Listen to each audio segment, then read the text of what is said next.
Reapers and Predator drones fly unmanned, but these are the human faces behind them. As a sensor operator, I control all the cameras on the MQ-9 Reaper, and I look at targets on the ground.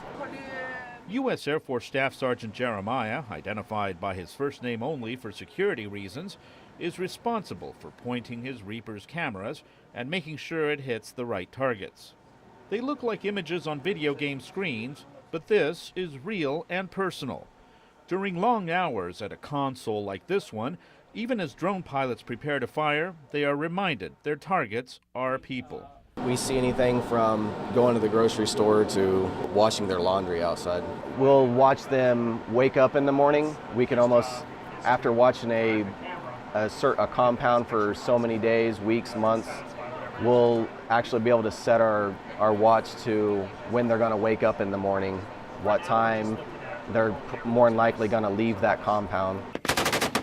After 2 long wars in Iraq and Afghanistan, the U.S. touts the drone program as one that allows America to eliminate terrorists without putting U.S. soldiers in harm's way. On the ground, in places like Pakistan or Yemen, the consequences are clear. Targets are destroyed, people die. Author Audrey Kurth Cronin says the Pentagon is learning more about how this reality is affecting the humans who operate the aircraft. In some respects, it's much harder for those folks to engage in that kind of targeted killing than it is for someone who's in an aircraft thousands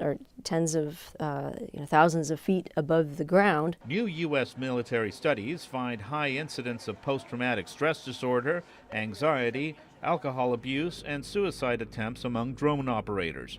Gene Otto is a psychologist who co-authored a recent report comparing mental health issues among U.S. Air Force RPA operators and conventional manned warplane pilots.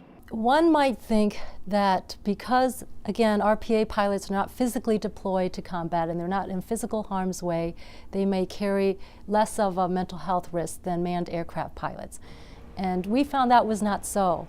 We found that there was no statistically significant difference in the rate of mental health outcomes between the two groups. Morale among drone pilots suffered after Defense Secretary Chuck Hagel last year repealed medal awards for drone operators because of pressure by veterans groups and others. I think I should shut the engine off. For Staff Sergeant Jeremiah, sitting in front of the screen and getting to know his targets before striking them is a challenge. It is the most difficult part of the job, but we rely back on our training heavily to know that we're doing the right thing. The Obama administration is under pressure from partner nations and domestic activists to curtail drone strikes. With the Air Force now training more drone operators than conventional pilots, all signs are that RPAs are here to stay. Luis Ramirez, VOA News, Holloman Air Force Base, New Mexico.